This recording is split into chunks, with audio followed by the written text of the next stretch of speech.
दोस्तों, एक बार फिर से आपका स्वागत है मेरे YouTube channel forgotten history of India में। आज 23 जुलाई है।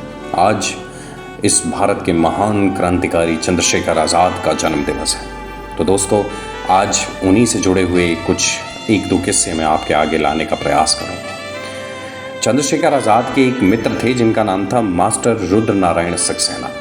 अब मैं इनका आपको क्यों बता रहा हूँ, क्योंकि चंद्रशेखर आज़ाद इनके काफ़ी घनिष्ठ मित्र थे और चंद्रशेखर आज़ाद कई साल तक इनके घर पर रहे। इसके अलावा अंग्रेज़ों से बचने के लिए अक्सर एक कमरे के नीचे बनी गुप्त जगह, जिसे तलगर कहते हैं, ये वहाँ पे छिप जाया करते थे। और इतना ही नहीं, वे साथियों के साथ मिलकर वहीं पर प्लान भी बनाते थे।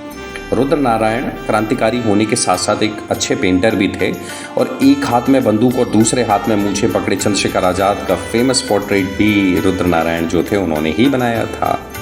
ऐसा भी बताते हैं कि जब ये पोर्ट्रेट बनाया जा रहा था तो चंद्रशेखर आज़ाद को काफ़ी वक्त तक उन्होंने उसी मुद्रा में खड़े रखा, जिससे आज़ाद नाराज़ भी हो गए थे, पर सबके बावजूद ये पोर्ट्रेट बनकर तैयार हुआ। और आश्चर्य ये कि जब अंग्रेज आज़ाद को कभी पहचानते नहीं थे और जो बहरूपिया का टाइटल जो आज़ाद को मिलना था वो इसी वजह से मिला क्योंकि अंग्रेज़ों को आज़ाद की कोई पहचान थी ही नहीं।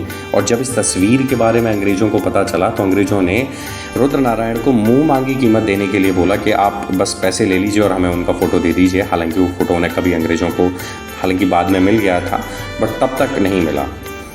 इसके अलावा चंद्रशेखर आज़ाद के अंदाज और उनके साहस को आज भी मास्टर रुद्र नारायण के घर में अगर आप जाएंगे तो वहाँ पर रचा बसा हुआ है।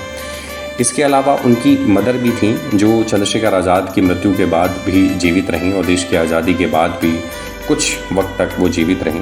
हालांकि उनका जो आर्थिक स्थिति और जीवन था वो काफ़ी दयनीय था। अब उनके बारे में पता कैसे चला कि उनके एक और क्रांतिकारी यानी आज़ाद के एक और क्रांतिकारी थे सदस्य और साथी सदाशिवराव मलकारपुर, जो 15 साल की काला पानी की सज़ा काटने के बाद जेल से बाहर आते हैं। और जब जेल से बाहर आए तो उन्हें याद आया कि चंद्रशेखर आज़ाद की माँ थी, तो उनसे मिलने के लिए आए। तो जब वो देखते हैं कि वो पाते हैं कि उनकी माँ झाबुआ में, मध्य प्रदेश में एक जगह है झाबुआ, जब वहाँ पर कंडे और लकड़ी बेचकर अपना गुजारा कर रही थी, तो उनका बहुत दुख हुआ। उन्हें लगा कि इतने बड़े महान क्रांतिकारी की माँ को आज कितने दुर्दिन देखने पड़ रहे हैं। तो इस वजह से वो उनकी माँ को अपने साथ झांसी ले जाते हैं और फिर उसके बाद उन्होंने अपना शेष जीवन झांसी में ही बिताया। इसके अलावा उन्होंने अपने पुत्र होने का फ़र्ज भी निभाया और यहाँ तक कि उनकी माँ जगरानी देवी जो थी उनको 4 धाम की यात्रा भी कराई। तो ये कुछ किस्से हैं जो चंद्रशेखर आज़ाद से रिलेटेड हैं। तो आज मेरी आपसे एक ही रिक्वेस्ट रहेगी कि आप आज कम से कम उस महान क्रांतिकारी के जन्म दिवस पर उसको याद रखें।